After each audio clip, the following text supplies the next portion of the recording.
Welcome to the Outskirts Film Podcast. My name is Christopher Small, and today I'm joined by my co-hosts. Hello, I'm Öykü. Hello, I'm Alonso Hilar. And today we are going to be talking about Lucio Fulci, the Italian Godfather of Gore. When you think about Italian horror cinema, you might think of Dario Argento, Mario Bava, but I think the sort of cinephile's sicko's choice is Lucio Fulci. He's the director of films like City of the Living Dead, Zombi 2, and late in his career, Cat in the Brain. Lucio Fulci is someone who made around 50 feature films, which is something that constrains an episode like this because we record this podcast every 2 weeks, so we have a limited amount of time to watch these films. So I think it's necessary to preface this by saying that, our discussion of Fulci is necessarily limited in some way. This was a man with a huge body of work that was very varied. He worked in many genres. And although he is best remembered for this run of horror films he made in the 70s and 80s, there are loads of films that absolutely don't fit that model at all. And I think of the three of us, Alonso, you were the one who had some kind of relationship with Fulci before we decided to do this. I mean, I hadn't seen any of them. He was a major blind spot of mine. But I know that you've dug in this coffin before. Yeah, well, I think I've mentioned perhaps at some other point, before being a quote-unquote cinephile, I was mostly interested in horror film. That was my first approach to cinema, just being kind of neglected by my parents, and they just gave me money to go to the VHS store, and I just naturally went to the horror section and just rented out stuff with the most the bloodiest, more scandalous gore boxes, because people that rent me films, they didn't care about my age or anything. So naturally Fulci was always in this realm of I remember that cover or that title. But actually the first time I fully engaged with him, I think, was through horror role-playing games, because the founder of what is that? Yeah, please don't leave that unexplained. There's role-playing games like Dungeons and Dragons, and in the 80s there was the first horror role-playing game was called Call of Cthulhu, which was inspired by Lovecraftian writing, and basically instead of playing a druid elf or whatever, you play a New England academic looking into forbidden tomes and things like that. And the creator of that game, Sandy Peterson, awful person, he mentioned that the main inspiration for his scenario structure was Fulci's The Beyond, and that created this immediate fascination with his films. But before recording the podcast, I had seen 6 or 7 of his films, I think, mostly of the canonical ones that post Zombie 2 horror Fulvia film. But going back to the podcast and looking back into earlier in his catalog, and also later on, it's very interesting to see how he has existed beyond just this realm of the Godfather of Gore and horror master, and seeing how he was a very nuanced filmmaker, I'll say, in some ways. I think it's interesting because before I started to prepare for this episode, I was what should I watch? Which film I should start discovering Fulci? Because I also haven't watched anything. While I was making my choices, I looked at the comedy films and I was no. It's hard to bring those films into discussion, while we will also talk about giallo and zombie films. I'm curious, maybe you can tell us, since you're the only one who watched the films from his early period, whether you can see any visions, any similarities between these films and the comedy ones, let's say. So there's not a lot of Fulci in Hilarity, for example. Also because his career in film was almost circumstantial in a way. He started working with Totò, which is one of the most iconic Italian comedians, and he had 5 different scripts he was working in. He started working as an assistant filmmaker. His role coming into film, making himself as a director, it's almost an accident in a way. It wasn't something he pursued out of passion. Even if you look at his biography, he started actually working as a medical student, which I think makes a lot of sense further down the line. Definitely.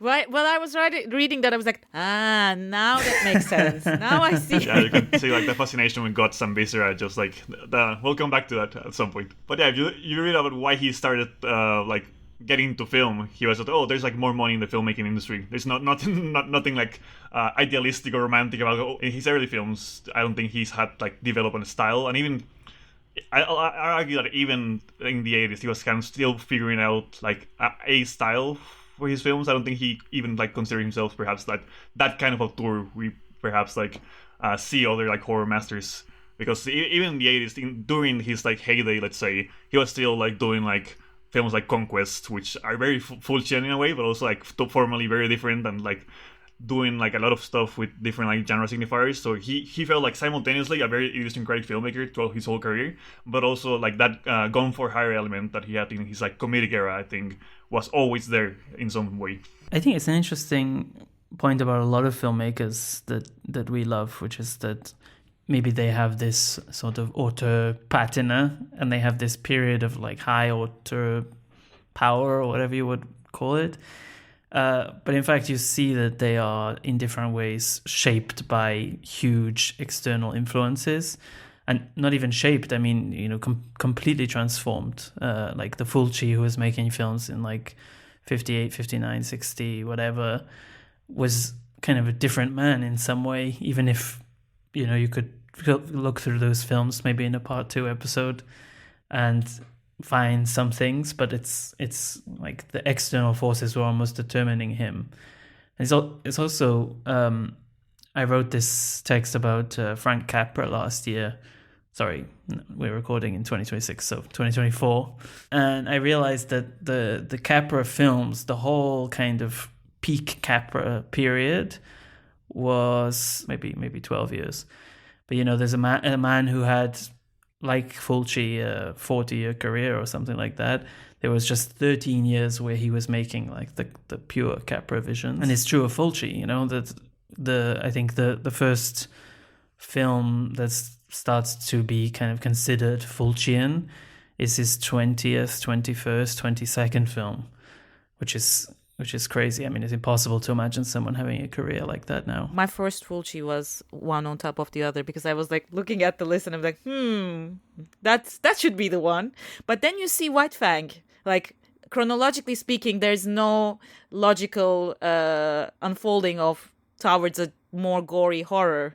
There are some like back and forward moves in his career as well. So that was also interesting. But I think from the early horror ones, I found One on Top of the Other and a lizard in a woman's skin, which I always tend to say a woman in a lizard skin because it would be the logical one, but no. And those two also interesting in the context of a giallo genre, because I think for someone who doesn't know Fulci at all and who still wants to watch a horror, like a mild horror, it works. Those two, I think, would appeal to a normal vanilla cinephile because they tick the box of the giallo genre, but you still can see some elements, some tricks that you will, after watching more hardcore Fulci, you would say, so there are some parallels, there are some echoes in these films, because I think at that period, giallo was already well established to a genre that you can see some formulas or some, let's say, elements that are more generic. Let's say they are well executed. They're not signature elements that are associated with Fulci's cinema. Do you know what I mean? Like, they are well executed, but they're not Fulci per se. Yeah, that's interesting because he was always like this kind of like reactive filmmaker, or his productions were always like a reaction to like already established trend. Even going back to like Iladri, as we mentioned, like with Totò, the Totò film canon. Like Iladri was specifically made after the success of one of like Mario Monicelli's films with Totò, just like well-made studio Italian comedy, and actually was kind of like a failure. So that's when he was kind of like assigned the role of, oh no, like Totò is too highbrow for like a filmmaker like Fulci. He now has to do like the Franco and Ciccio films. Like he has to like level down in a way. And then even then the Franco and Ciccio films were already established like that by that point. So it wasn't like Fulci was like the vision that took them to like stardom. He was always this kind of like filmmaker reacting to like something already established in the Italian industry. And even with giallo, when we think at that moment in time that like the Bava films had already been kind of like canonized. Or even like his most famous films, we'll get to that, it's literally like rip-offs and like jumping on bandwagon. It's just like a current trend that throughout his whole filmography. I don't want to kind of assign something to him that was sort of just naturally in the air at the period, but this kind of mad pursuit of like anything goes, just sell the film, just throw it together, cash in on any trend that's happening. I mean, some of those comedies, they definitely also have that. I mean, I was reading about this one called Nulla Nulla Due Operazione Luna 002. I don't know how you would say that. Operation Moon, and it's this kind of cynical James Bond cash in somehow. It's like a spy spoof, but from what I understand, the film is actually not a spy spoof. So it's just this thing where it was just kind of cobbled together, just any way to sell it, just try and get it on the screen somehow.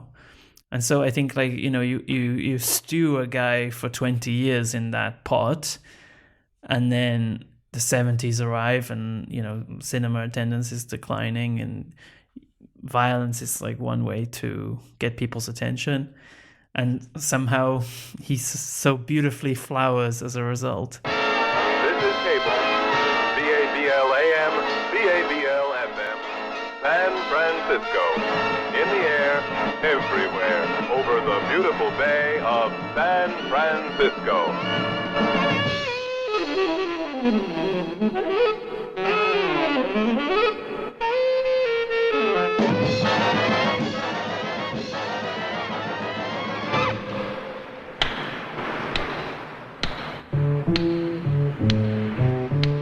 Even like we were mentioning, like a film like one on top of the other, that's clearly like just like he leaning into like this exploitation like moment in time. I was saying before that he was already like jumping on trends like that because he had like the Adriano Caetano films, which is like Italian pop star. He had like 3 films working with him, kind of jumping on the youth film bandwagon with like Ragazzi al Jukebox and Uno Strano Tipo. Like he was always like trying to like align himself with like something like noble and hip and like exploitative in a way. So it just happens that sexploitation and then like gore just like work beautifully with his work as well. It's a pity that I don't think any of us saw Massacre Time, because that's like this kind of self-conscious first entry into this proper Fulci period. But it's also interesting that, you know, he made that, and then for 2 more years he squeezed out a few more kind of tasteless lowbrow comedies. Whereas Beatrice Cenci, which is strangely the film that Fulci said was his favorite of his own films,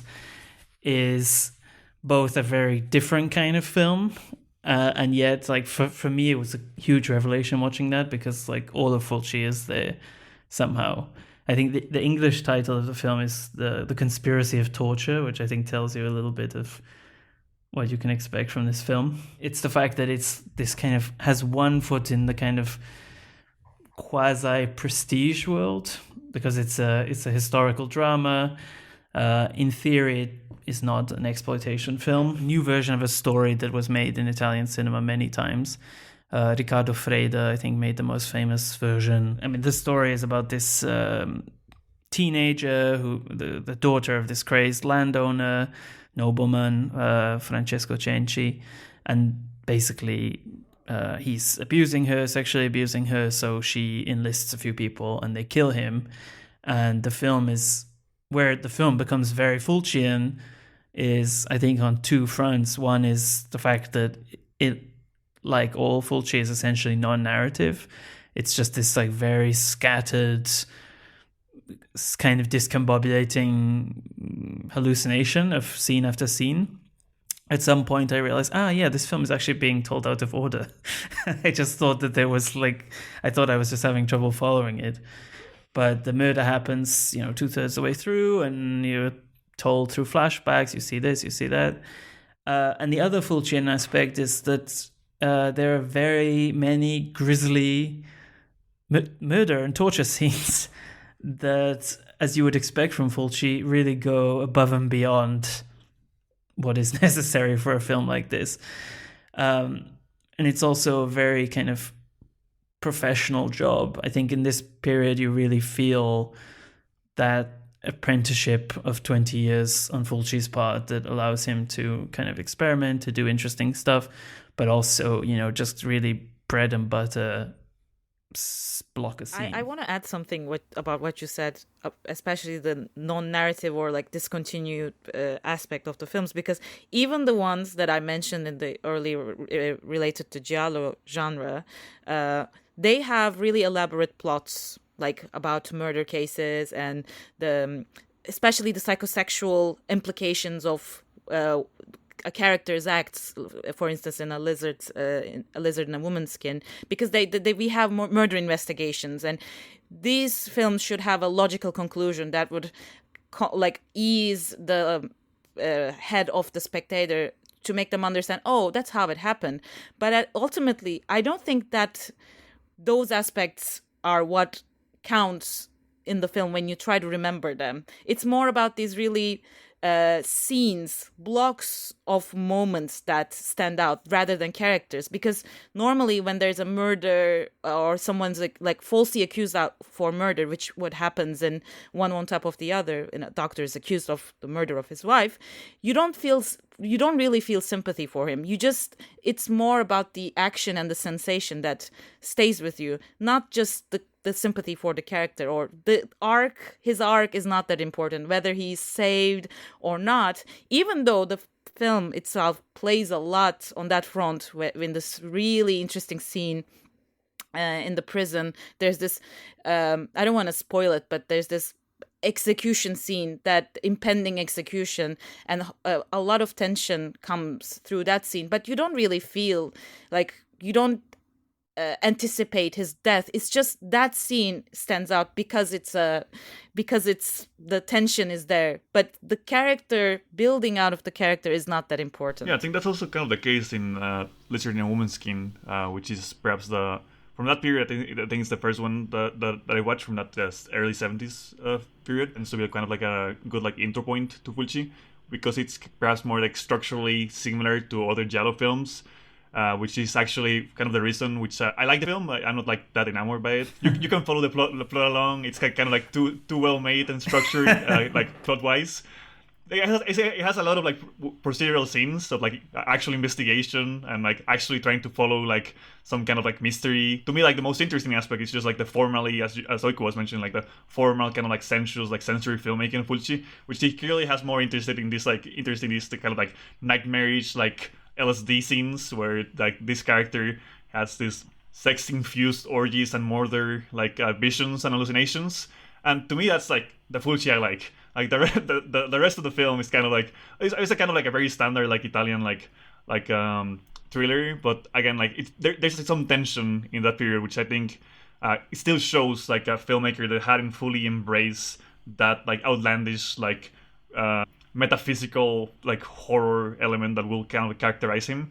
Because even after Alicia in a Woman's Skin, his next film, the which I think none of us had seen, The Eroticist, it kind of goes back to that very lowbrow comedy film, which has an amazing plot, which is literally a senator feels a strong and uncontrollable urge to grab women's bottoms. Why didn't we watch that? Yeah, he made that literally, as you were saying, with White Fang, which we'll come back to later. He does this what in a lot of filmmakers' careers will be this milestone moment, oh, he's finally find his footing, and he immediately does a film like this. Senti, tu non hai ucciso la Dürer, ma non sai chi sia stato. Se vuoi saperlo, va all'Alexandra Palace e scendi nel sotterraneo. Lì ci sarà una candela accesa. Porta 50 sterline, questo è il prezzo. Alexandra Palace, oggi alle 4. Vacci, d'accordo?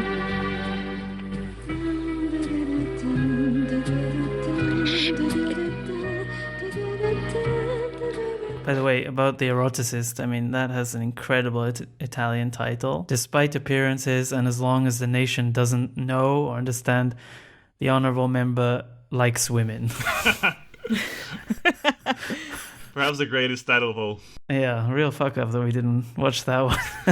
But again, I mean, I think there's definitely a second Fulci episode for later, but that would definitely, I think, based on the films we've watched, reveal a very strange side of this man.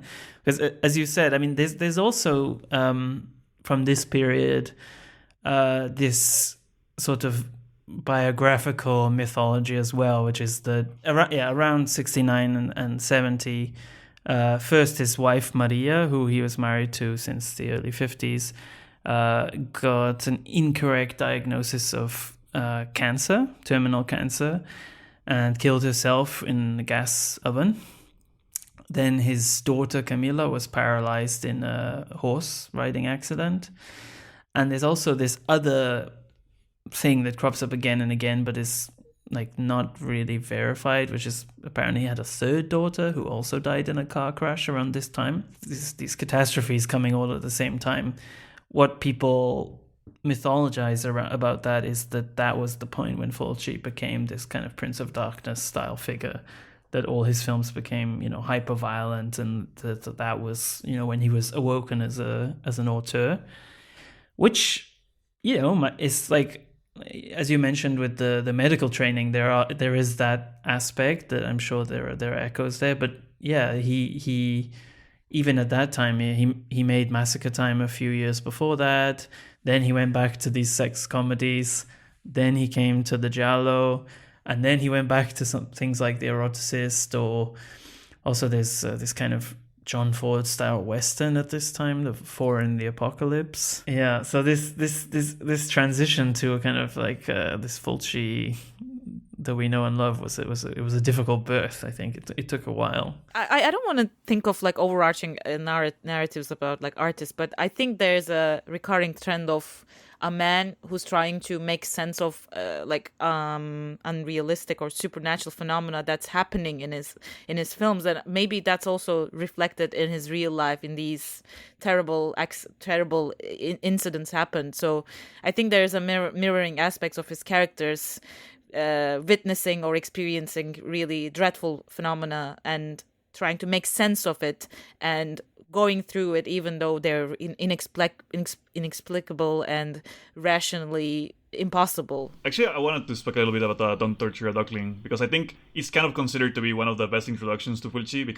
which is that it's clearly still like a very much like giallo film. It has this like, even more so like the woman, Alice in a Woman's Skin, it has the outrageous like violent flourishes in the film, particularly towards the end. It perhaps make it more of this like Fulci film. And also it has, to me, I think from the ones I've seen, it's the first Fulci film which I can identify like the most horrible vibes throughout the whole film.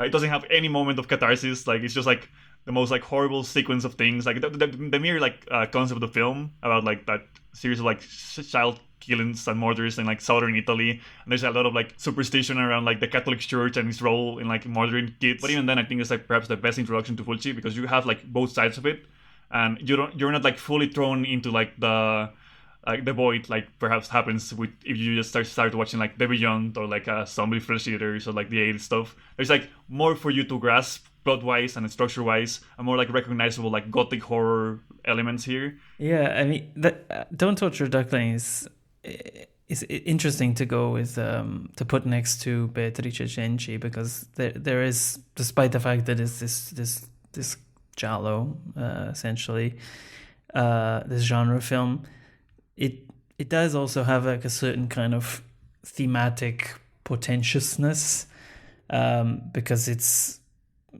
it's a very grim and nihilistic film about the south of Italy, and quite a misanthropic film. There are these series of child murders, and basically, I mean, I don't want to give away the twist, but you just see time and again how these kind of idiotic, superstitious, uneducated villagers blame all kinds of random people, and in one case horribly lynch a woman, completely innocent woman, in one of these like amazing Fulcian bursts of violence, which is scored to, there's a car and the like pop music is playing, so you just see this woman kind of horribly lacerated with chains, who's innocent, and they kind of blame witchcraft. They're just very superstitious and very quick to violence.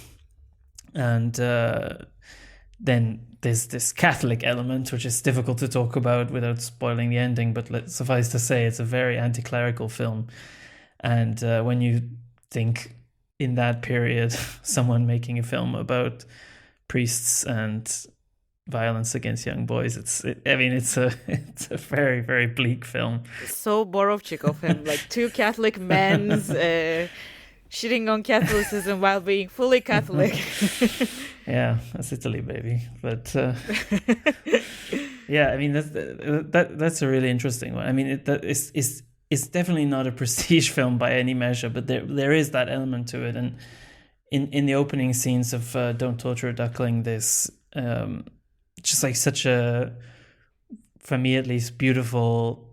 I said it before, but this beautiful kind of professionalism to the work that Fulci's doing, like the kind of shots of the valley, the shots of the town, and so on.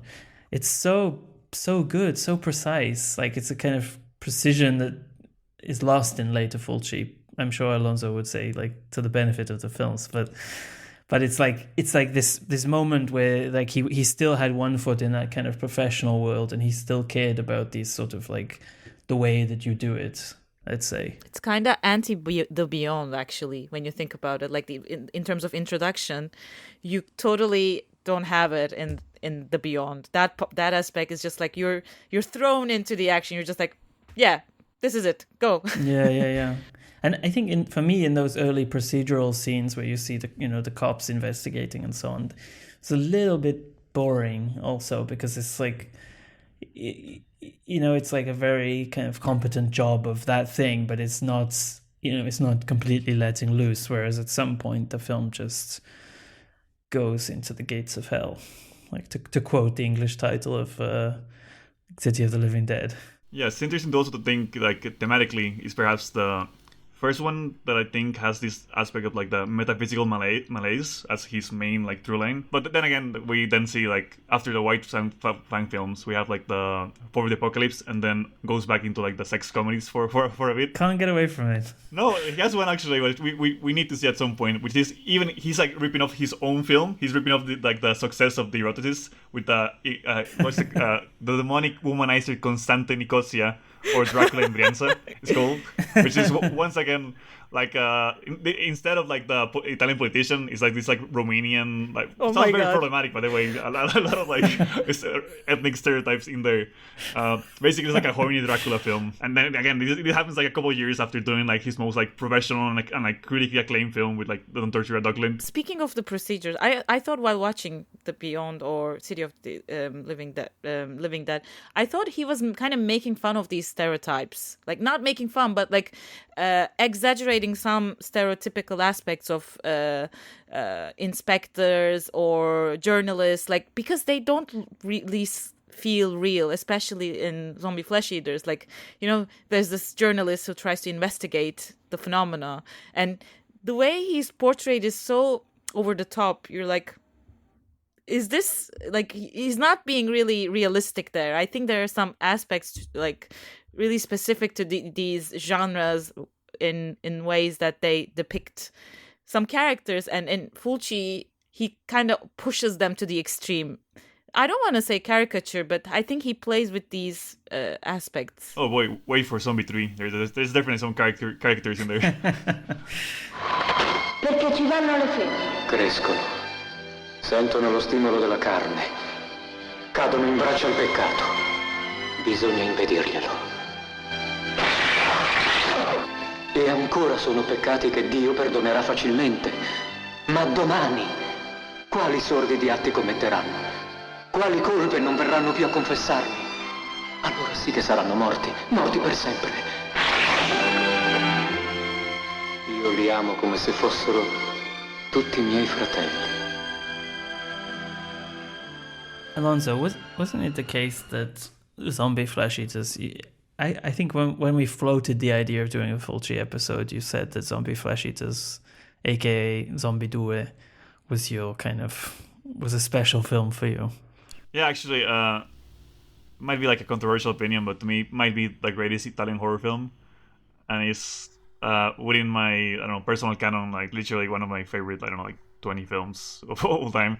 Although there's like a caveat I have to make, because what I consider my favorite film is I Walk with a Zombie, so the Jacques Tourneur film, and I feel like those two films kind of exist within the same realm, which is something actually Fulci literally said at some point when he was like talking about like doing his vision of like of a zombie film. He was asked about his influence. Actually, this film, as we've probably talked about, like there's like literally like a direct reaction to like the Romero's like Dawn of the Dead, but actually that doesn't really come into the film itself.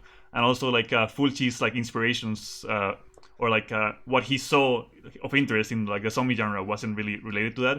He has a quote, I think it's in Fangoria.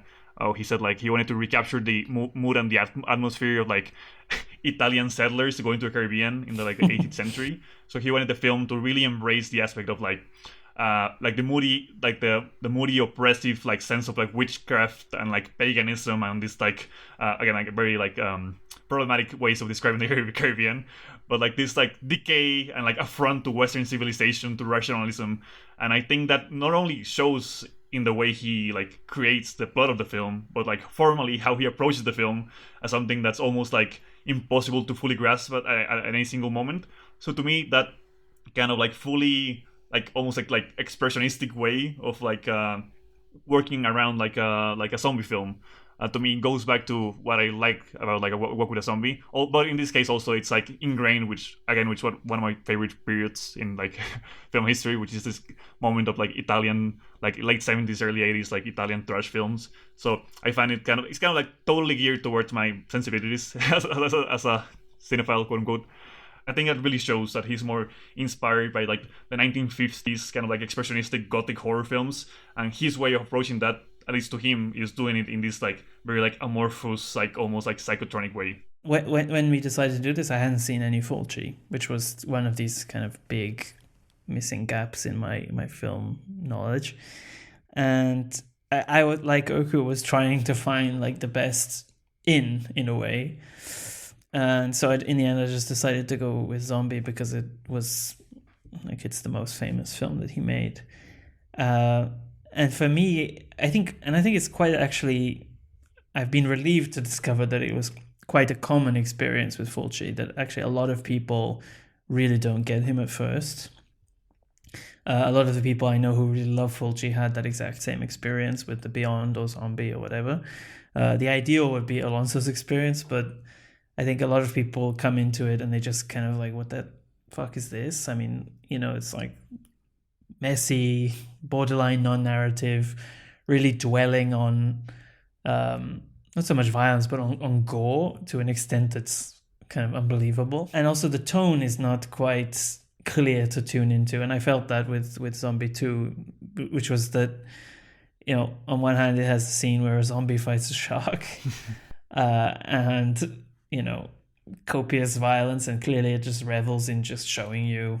But it's also quite a serious film, clearly made by a serious person. So there's this kind of weird tone that was like very, very difficult for me to wrap my head around. And also I think it is this sort of transitional film in a way where by the time of City of the Living Dead, he's basically dispensed with narrative completely. Whereas here, there's these kind of the bones of a zombie film still existing. Whereas within a few years, I think Fulci's films are just kind of these tone poems. In a way, they've completely lost all of that. I had difficulty more with The Beyond than the Zombie Flesh Eaters, because maybe the reason I liked it is more related to modern zombie genre and how it's interpreted nowadays through always this scientific or contamination perspective, whereas here it's more in a cultural and symbolic level. I think that is really important in the film because in the film there's this doctor character and he's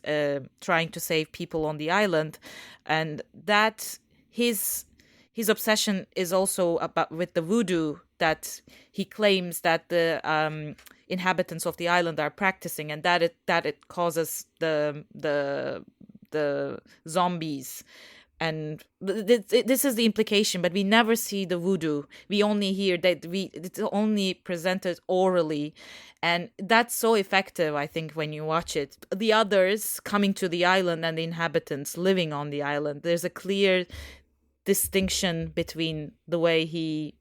I don't think I don't claim that he's making like a social commentary, like a strong social commentary, but there's definitely an aspect. I think Argento, for a lot of people in the Italian industry in this time, was kind of a quite hated figure because he was young.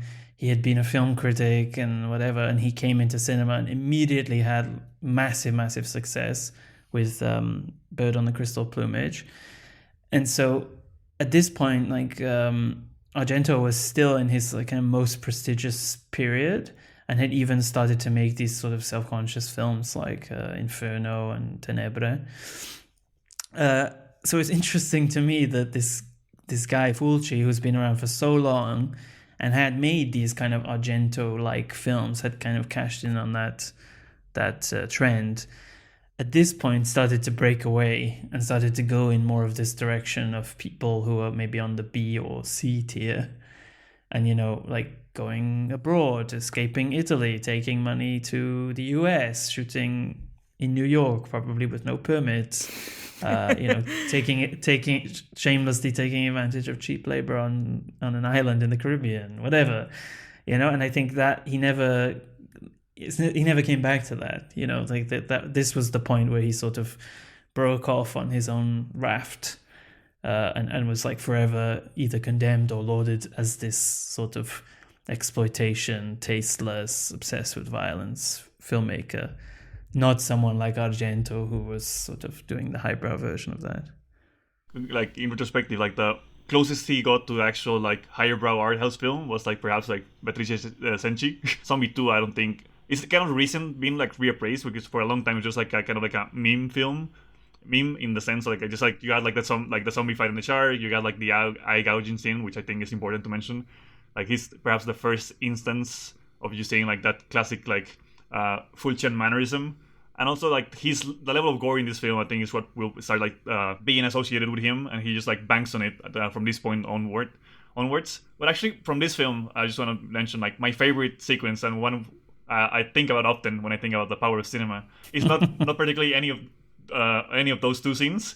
There's like later in the film when it's like everything's going to hell, like everyone's being like murdered and like horribly like torn apart. There's this scene when a woman like runs into like a zombie. I think it's actually a zombie like in the poster, and the most famous poster, just like full of like mud and like the worms in the eye. Worms in the eye. But he shots that sequence. I don't know if you remember that.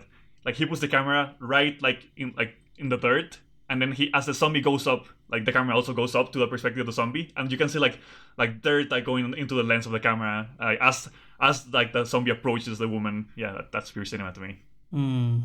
That's beautiful. Like I said, I hadn't seen Fulci films specifically. I just kind of knew who he was, but this poster for Zombie 2 is something that's been with me as long as I was a cinephile, because I think when I was really sort of getting started, like very, very young, it was one of those films like Cannibal Holocaust that you just don't touch, you know, it's too fucked up. And also this story about like why it's called Zombie 2, that it was stolen from, like, it's an unauthorized rip-off of Dawn of the Dead, and so on and so on. And yeah, and this image, there's something about this poster. I mean, we could like do a whole episode on the posters of Fulci's films, but there's something about this poster where it just says Zombie or Zombie 2, and you just see this fucked up zombie, that speaks so much to the film to me. And also it also speaks so much to the fact that in this film the zombies are like more decaying in a way, which goes back to this like medical school aspect and comes back again and again, is that like if you look at Romero's films or other zombie films from before this, the zombies are kind of pale skinned. So they look like they came back to life from being in a morgue. Whereas in Fulci, they really look like they came from the dirt, and they're decomposing. Chunks of their skin fall off, and you see chunks of skin falling off again and again in Fulci. Yeah, like when you look at that poster, what do you see? Like, you see the worms in the eye, and this eye theme. Yeah.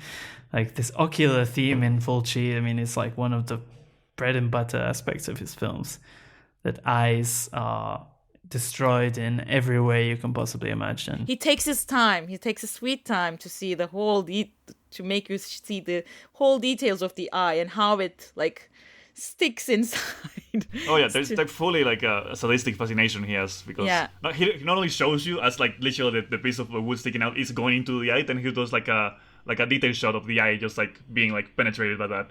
So it really shows like, I say this in a good way, like his lack of taste. Like everything is everyone is killed, everything is decimated, like everyone's burning alive, like you see ashes, pieces of human flesh, and it's just, you see that moment in a mostly like a wide angle shot, like you see the hospital, the makeshift hospital burning in zombie flesh eaters, and you're like, okay, that's it. Like, but there's a dread in that empty moment, because you know that it's not going to end there. It's going to get worse in the real world. And I like those, like, it's not like calm before the storm. It's just storm before the storm kind of moment.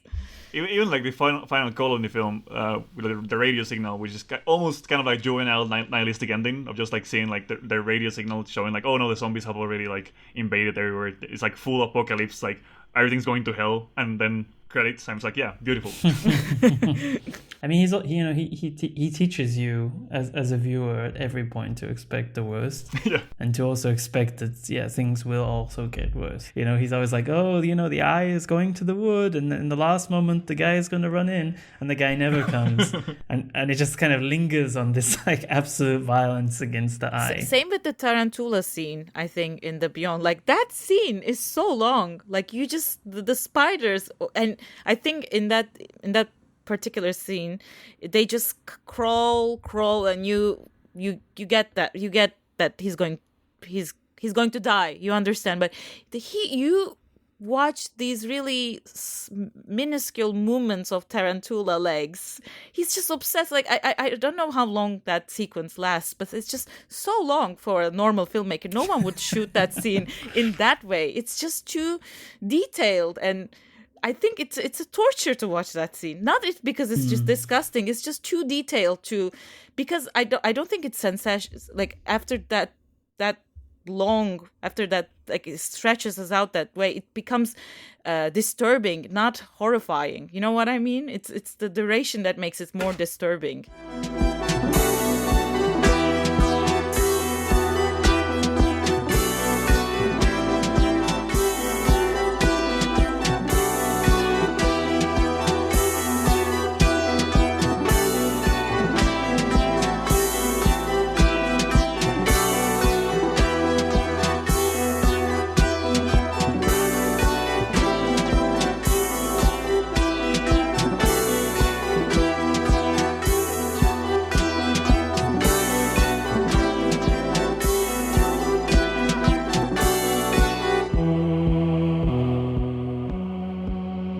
I think it's interesting to put The Beyond and City of the Living Dead together, because just speaking for me personally, The Beyond was the second one that I saw, and City of the Living Dead I saw yesterday or the day before, and like in a way they're very similar films, but one worked so much better for me than City of the Living Dead worked so much better for me than The Beyond.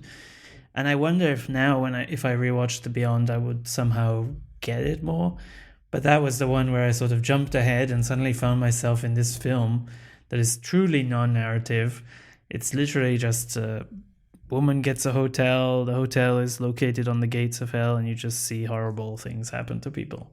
And that's it.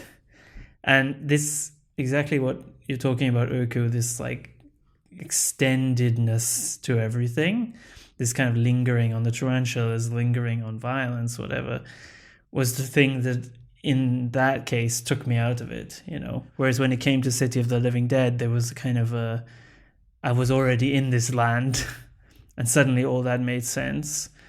And in the scene where Daniela Doria is vomiting out her intestines and her eyes are bleeding, I was like floating on the ceiling. So clearly something, some kind of transmogrification happened to me in between those two films, and I'm not sure. You went quite to what Aldila.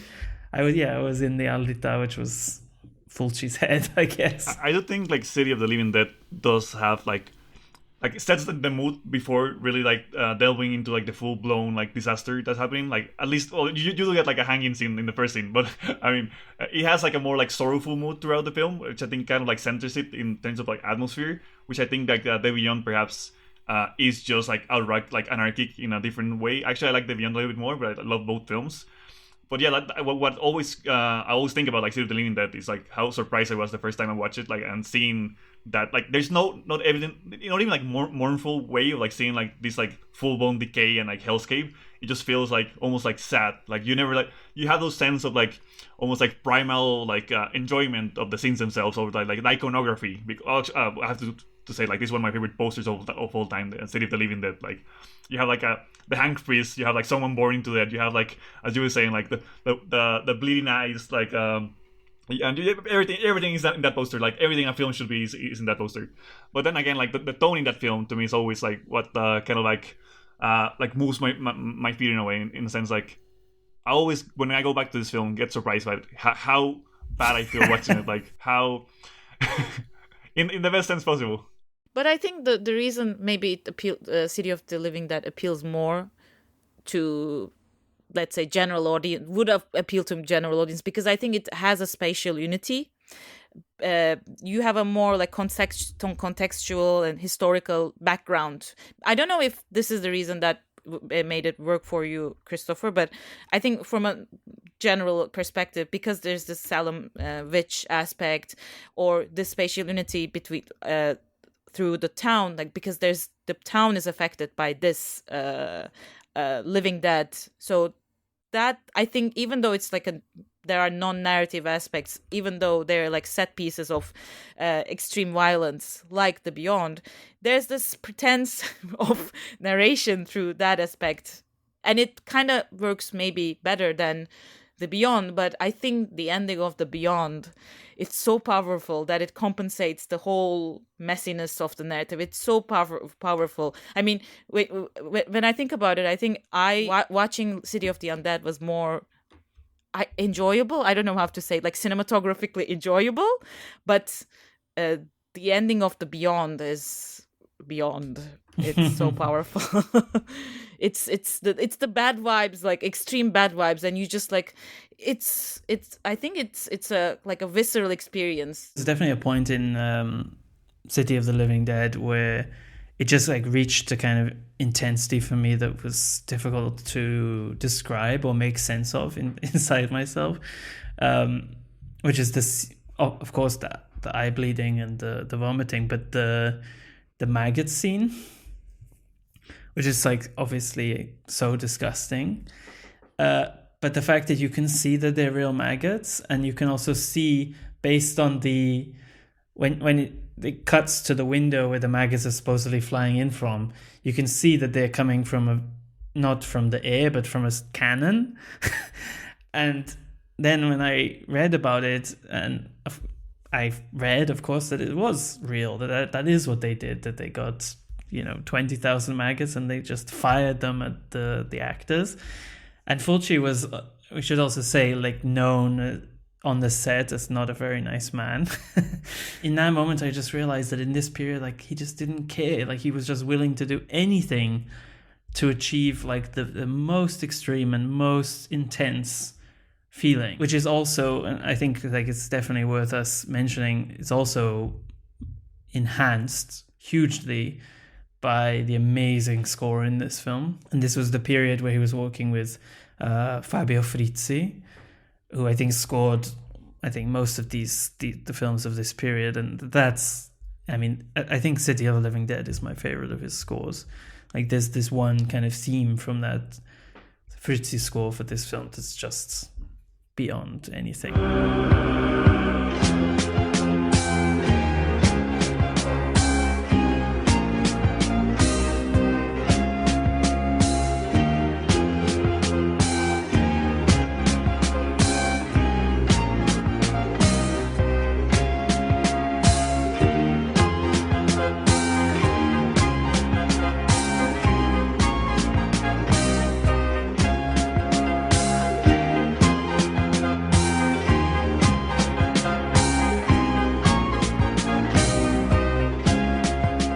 Pet Cemetery, the final one of his like Gates to Hell films. That one, I love that one as well, actually.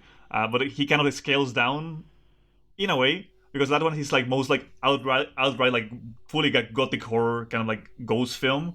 I think like some people compare it kind of like a like gore infested Henry James kind of story. It's once again also playing with kind of like the Lovecraftian iconography of like New England home that's like kind of like forgotten, and then you have like a doctor goes there and like it's like people start being killed, and naturally eventually like there's a cemetery by the house, and then like the house is within the cemetery, and you see like all like manners of like specters and spirits and ghouls kind of like killing people. But it's interesting to see like that one has like perhaps goes back to what Fulci was saying when he did like a Zombie 2, of going back to some kind of like iconography of like realm of like the 1930s to 1950s kind of more like gothic horror films, which I think like seeing that impulse in this last part, which I think is the lesser scene of that period. It has like a lot of Fulci elements in kind of like the abrasive like editing, like the kind of like displacement, but it's still like it's kind of like bare bones in the sense of like it isn't as like psychotronic or like as fully like psychedelic as some of the sequences of City of the Living Dead or on the Beyond. So we've passed this kind of the peak, I think, is like the generally considered peak from Fulci's career, and it interesting to me thinking back on what we've said that if you take Zombie, City of the Living Dead and the Beyond, like that those films contain like all of the Fulci-isms, you know, also in the variations between the films, but like that's where the meat is, you know, like that if you wanted to teach Fulci 101, I think those three films would be perfect. And yeah, I haven't seen House by the Cemetery, but the film that he made immediately after that really lowered the tone, I think, and was actually the first film. So I watched Zombie, then The Beyond. I had sort of mixed experiences with both of them. And I don't know how this reflects on me, but then when I saw The New York Ripper, that was the one where I started to kind of tune in to what he was doing. I don't know what was going through his head at this moment, but he kind of took on this sort of slasher serial killer assignment and just lowered the tone unbelievably. I mean, it's like a deeply misogynistic, violent. I mean, to say it's violent is like so much an understatement. It's like so ugly, so brutal, so woman-hating.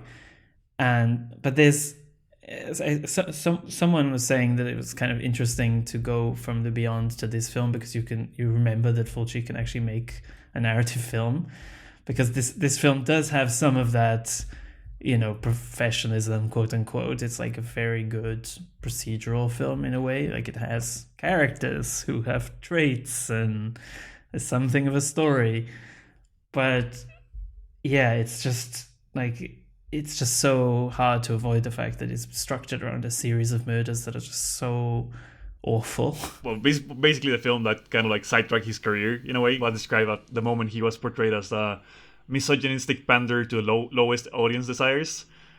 And then the film was like a bitter troll through depravity and hypocrisy, which I think we can all say that like praisingly in a way. Yeah, the level, this film, yeah, I think is like perhaps the most nihilistic film in that sense, where he's like a full detachment between what the sequences is kind of like. It doesn't even have like the metaphysical malaise or the pretense of this kind of like angst of like gates of hell mentality. It's just like full blown like misanthropy throughout. And well, naturally misogyny in the way like it's structured. And he also has this lurid fascination that zeroes in. He always zooms into like the cut of nipples. It's so morbid, the way he looks at women in this film, because I think even in his like the films we discussed so far, the woman the characters are never like necessarily. I mean, yeah, obviously there are some misogynistic elements, but the zombie films itself, aside from the woman who swims naked while battling a shark, we don't see that much of like difference between the treatment of characters, let's say. Whereas here, it's just as if they're just bodies, but like the way I think he's more fascinated the way a female body is dissected, or how aesthetically it can be dissected and mutilated. So the screenwriter that Fulci collaborated with in this time, Dardano Sacchetti, who wrote Zombie 2, City of the Living Dead, The Beyond, The House by the Cemetery, also wrote New York Ripper, but fell out, I think, over a money dispute at this time with Fulci. And Sacchetti kind of blamed it specifically, saying that Fulci had a sadistic hatred of women observed from what he saw on sets. I don't know. It's a little bit ambiguous in this film because he's clearly reveling in horrible violence and, of course, like sexualized and gendered violence.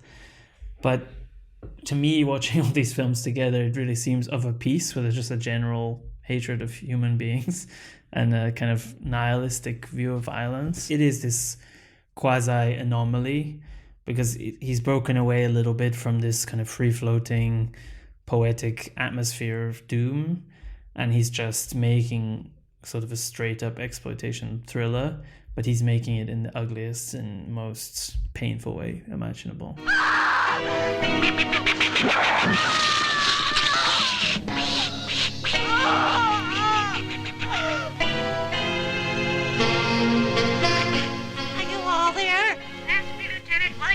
Speaking. What do you want?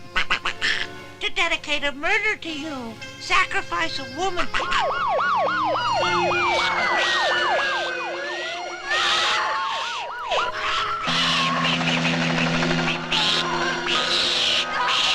Then we jump to 1983's Conquest, which also came in interesting period because it's clearly, I mean, but by this point, there's clearly like the Conan the Barbarian films. There's like the John Boorman Excalibur, even on the CB and set grade, there's like Joe D'Amato's Ator films. Because to me, it's a really interesting film in the sense that it plays with this like fully psychedelic imagery, like out of like a Frank Frazetta or like Frank Bronner kind of like comic strips.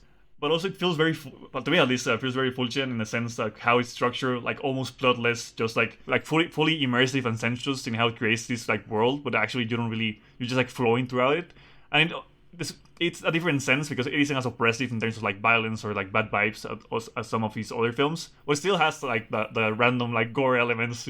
There's still a woman ripped in half, like she's stripped naked and ripped in half, like from her legs. In the first 10 minutes, ghoulish zombies coming out of the ocean and like being murdered as well. Like people with like the most awful like burns in their bodies. And there's like these like gratuitous like gore elements also in there. But to me, the most fascinating part of this film is just like how it looks as well. Like it's kind of like filtered through like some Vaseline. I don't know if that's literally what they did, but it feels like it's washed out all in this like realm of like feeling like a dreamscape as well. Like the first like 5 minutes you're seeing just like this like double exposition of like faces over landscape as well is perhaps to me might be like his most like outwardly like avant-garde film.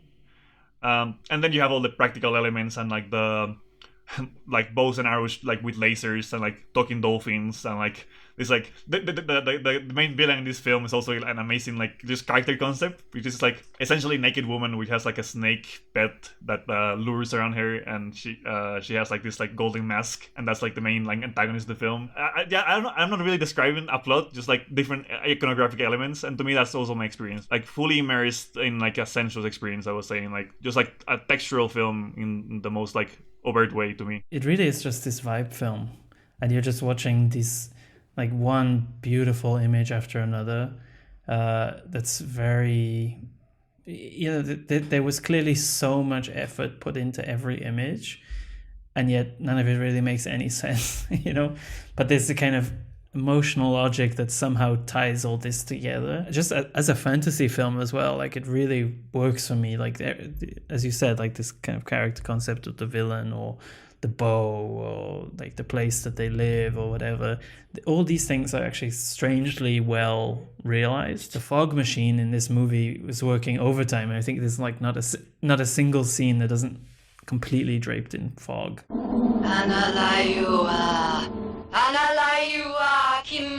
Ogren, I've come to avenge my friend and to punish you for all the suffering you've caused. Today the sun will rise without you, Ogren.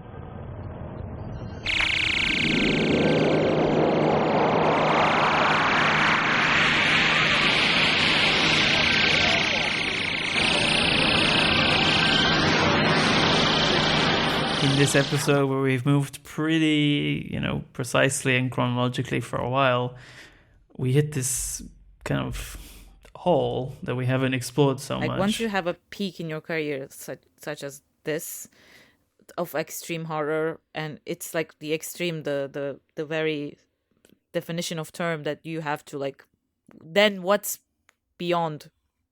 You can't go beyond because you already reached the peak or reached the extreme. And then either I think you have options for Fulci to go to move into different genres and interpret that in a different ways, like Conquest is maybe that.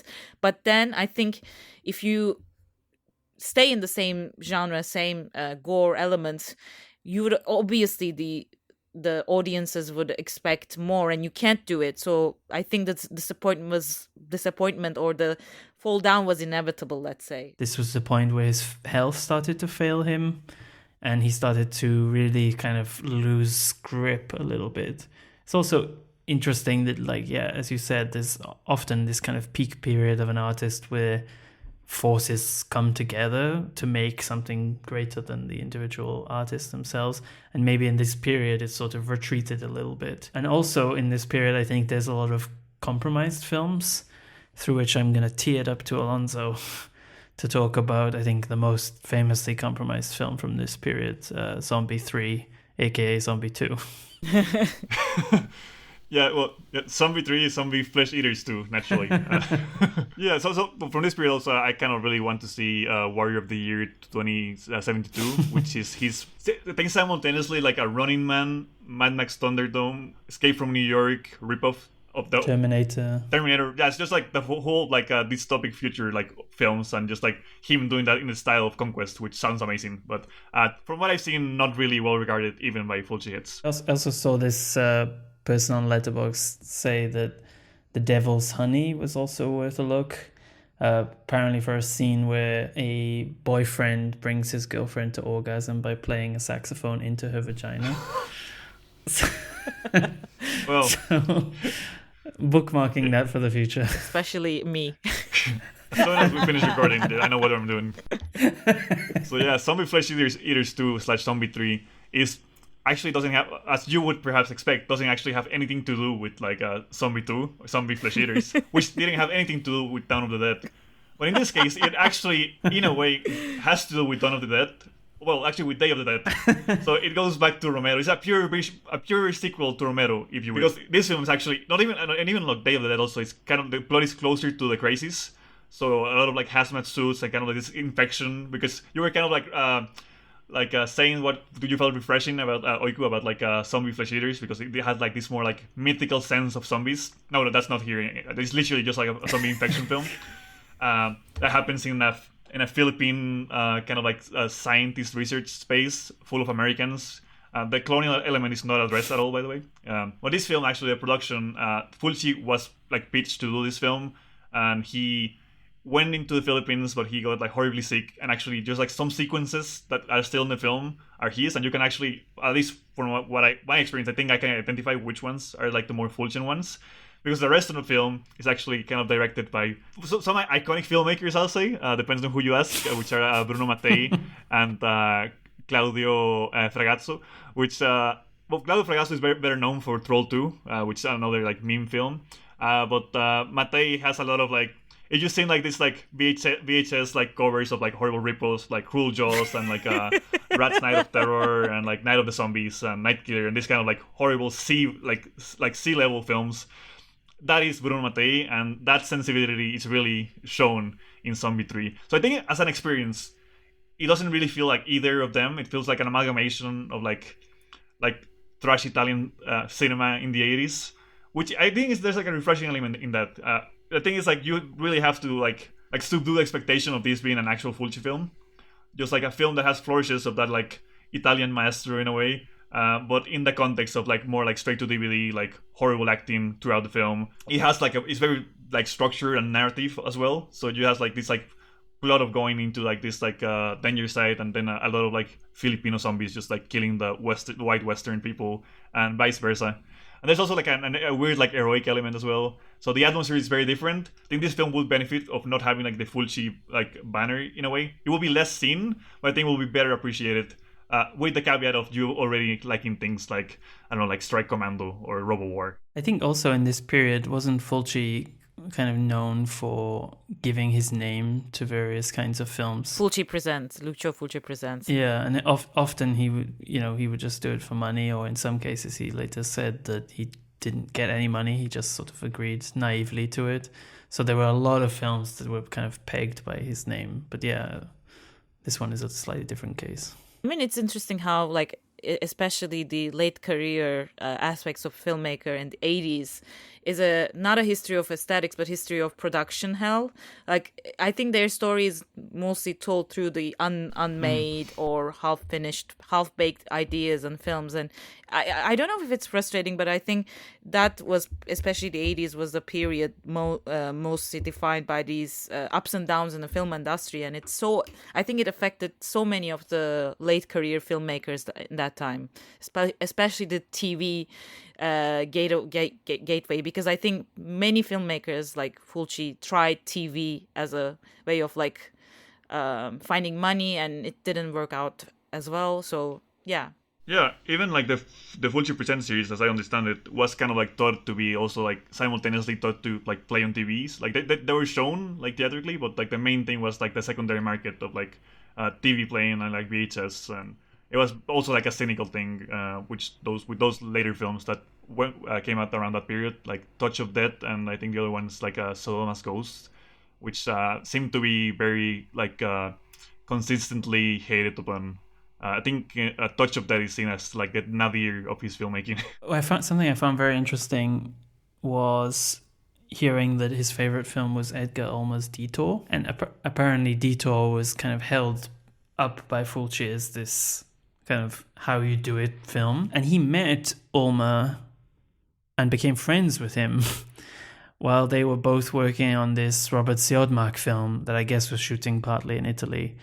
And they truly became friends, and there were stories about how he would, talk to him about the Yiddish films that he made in the 1930s and how they made them on, $5,000 in 6 days and so on and so on. So I think there's not really traces of that material that still exists to the best of my knowledge, but Fulci was aware of his position, I think, as a kind of Ulmer-like figure. And if you look at Ulmer's career, there's the same thing happens. He's Ulmer, he's the Ulmer that we know and love, and then kind of the era changes and he just can't quite find his place. Like if you look at Ulmer's last 10 films, I mean, there's some that I like, but he's kind of lost it a little bit. Like the era has escaped him, which makes A Cat in the Brain kind of an interesting sort of last statement. It's not his last film, but the existence of this film is very strange to me. And also, Fulci comes off maybe richer and more well-respected in this film as a filmmaker. He's playing himself than he possibly actually was at this period, because he's known by everybody, he's known by waiters, he's known by random people, he has an office in Cinecittà, he has a beautiful apartment. I don't know how much of that is true, but it's kind of fascinating that we just got this film out of nowhere at the end of his career, in this moment there's not a lot of things that people defend at this time. I wonder if it's more of a film to make himself motivated to make films. Like it's more like not an outcome, but more of an instrument for him to, I think, sustain or battle the system. Maybe we can also look it that way. Yeah, I also think it's kind of bold and impressive that he took a risk on a film like this, because it's like, I mean, I don't know exactly what the environment was like at that time, but would a lot of people want to see a film necessarily with a star as Lucio Fulci playing himself?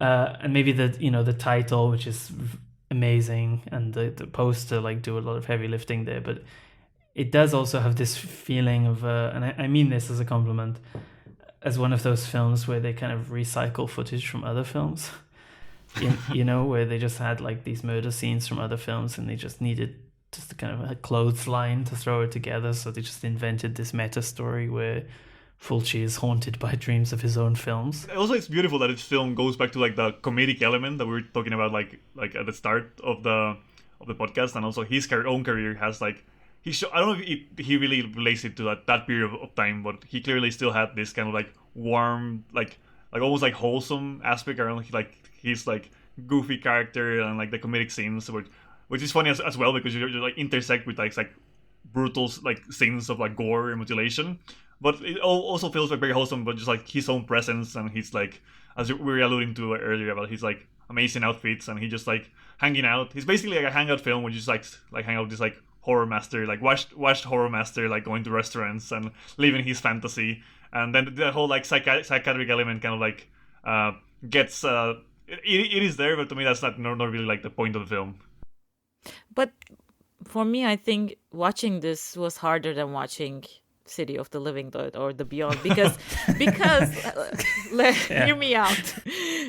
There, I think there's a build up that brings you to the moment of the mutilation, the extreme violence. Whereas here, wherever you look, like every scene, there's something happening, and it's nonstop. Like every time Fulci moves his head left or right, there's always a murder. There's always someone slitting the throat, something happening. So it's like, I think it captures well in the depiction of his like supposedly brain or the state of mind, where everywhere he looks he sees murder, and I think that was a bit too much for me. It's the psychiatrist in the film who is himself committing murders. He says that stupid old idea that violence on the screen makes you violent in real life, while he's actually killing people. You know, it's there are these like very interesting layers to that. Actually, there's a quote by that I note down when I was seeing Zombie Flesh Eaters 2. At the start, there's like a radio host, and he has like a throwaway line about like, if the danger is gone, so is the fear. And I'm like, It's interesting because in Cat in the Brain, he's quite, you know, he has a lot of vitality. He looks fine, but his health would fail him pretty dramatically after this. There was this famous story that in 1996, just before he died, he went to the Fangoria convention in the US and he was on crutches. I think he'd lost a foot because of diabetes, so he was in really, really bad shape. But he was really surprised that there were so many American fans for his movies, you know, because Cat in the Brain shows that people knew him in Italy, but he didn't necessarily think that there was any kind of longevity for the films he made. And apparently, in his last days, he buried the hatchet with Dario Argento, because he was like famously his whole career trashing Argento in public in very nasty ways.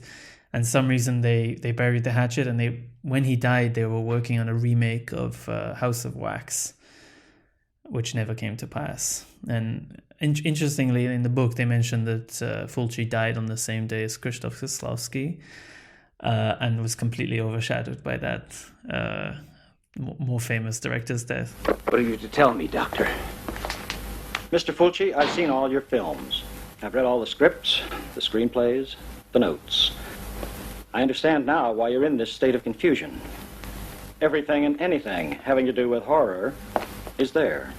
But I make horror films. Shall we talk about some films, just to wrap up, some films that we've seen lately? Luca Guadagnino's After the Hunt. I was kind of into it. I have to say, like, I've become kind of a Luca hater in recent years, like, without really meaning to. But the last, 5 films of his I really hated. And this one, I was kind of into it.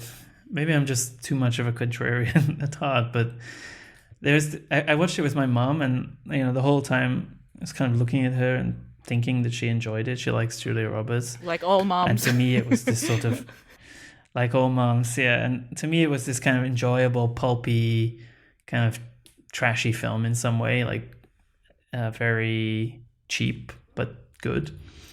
And, about 2/3 of the way through, she just said, I don't know if I can do this. This is too depressing. Just seeing this woman's life go to shit, and her husband is watching pornography, and oh my God, it's so depressing. I'm going to hang myself. And I thought, like, oh my God, this is not what I was expecting at all. It's fun. It's like an interesting mix of a very kind of pulpy premise, like Me Too, kind of cashing in on that many years too late, combined with very, very kind of artful camera work and interesting ways of shooting scenes. And Julia Roberts has really great sweaters in the I film. think he says that he doesn't frame it as a Me Too film, but he definitely, I think, uses that, like, it's a topical thing, and he wants, I don't think he intentionally seeks for like hate, but there's this, I think, rage baiting that he's definitely taking pleasure of. Definitely, like, he can state the otherwise, but I see him. I see you. It's kind of like an Andrew Garfield in the film, in a way. I think his behavior towards this film, or the way he talks about the film, I think is reflected in that, like an abashed way of defending the film. I think it's beautifully shot, and it's so beautiful how he frames evil people, like this morally corrupt people. It's masterfully shot, and you don't know if you want to hate or like the film. I think that's where I was left at the end of the film. No, it was interesting to me because I saw it the day after finally catching up with Mel Gibson's Flight Risk. You were catching up, okay. Yeah, it's a filmmaker that I love to check into for like tastelessness and bad vibes. And I have to say, this one let me down. You know, this is not Mel Unchained. This is Mel in a cage, and that's not how I like him. You know, it's a very kind of straightforward premise. People stuck on a plane. It doesn't match his kind of demented, crazy vibe. You know, it's very kind of constrained. So weirdly, I turned to the Luca Guadagnino film for those vibes, and I wasn't disappointed. What have you guys been watching? I watched Prisoner of War, which is a film by a filmmaker I didn't know about called Louis Mandylor, who seems to be like an Australian hack filmmaker for television and things like that. But this film is actually pretty good. It's a Scott Adkins vehicle, which he plays British commander in, like, he's captured by the Japanese army in World War II, and for some reason, like, the whole setup is basically you want to see the Scott Adkins fight different kinds of, like, almost like boss battles. That's like the film structure, because for some reason the Japanese army says, like, well, we have to capture this, like, incredible, like commander in the British army, and what we'll do is just, like, we put him to, like, different hand-to-hand combat sequences. What they don't know is that Scott Adkins, the character he's playing, trained martial arts in Hong Kong in the film, so it's basically like a Hong Kong film, a Hong Kong, like, martial arts film. This guy has this like World War II Pacific Front film, and it's like it is what it is, like, in terms of, like, there's not much besides the Scott Adkins, like, choreographies, but the Scott Adkins choreographies in this one are pretty good, and also there's like the period detail is kind of interesting as well. The textures of the film, so, like, washed in this kind of, like, brownish kind of sepia tone to give a sense of the past. But yeah, I think it's one of the Adkins vehicles I've watched in the last couple of years. This one, like, I'll say it stands out and it's more distinctive just because of the setting. It's been a while since I've checked in with Scott Adkins. I think there was a point where he became a bit more kind of self-conscious, like self-aware, maybe because of what people were saying about him, and I kind of repelled me because that's not what I was looking for. Yeah, I can see that. But yeah, I need to check back in. Michael? I'm working on a text, so I watched a Yılmaz Güney film recently, Umut. It's I think one of the ones that got him like international recognition. Like, he already made films before that, but that's one of the, like, the most known one before that. He was mostly, like, recognized by Yol and Sürü, but this one is, I think, in halfway between Ladri di Biciclette and The Treasure of Sierra Madre. So the first half is really neo-realistic vibes that is shot also in my hometown. The second half, as our character succumbs into this madness because he's desperately trying to find a treasure, it becomes more abstract and universal, whereas the first half is more embedded in the problems of social and cultural divisions of Turkish society. Doesn't Güney have kind of problematic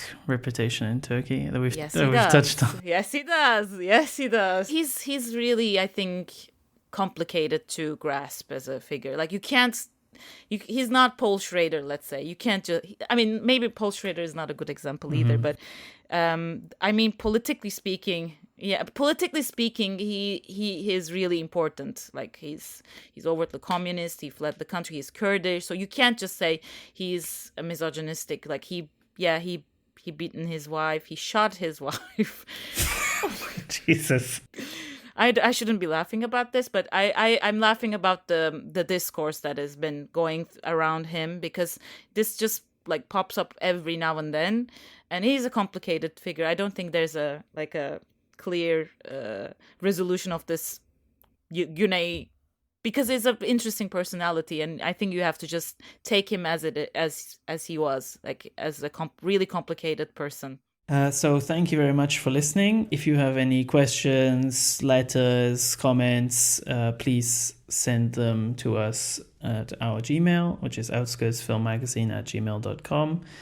Please like and rate the podcast wherever you listen to it, because it really helps us. And so to follow Lucio Fulci, in 2 weeks' time, we will be discussing the films of Joan Micklin Silver. So please tune in for that.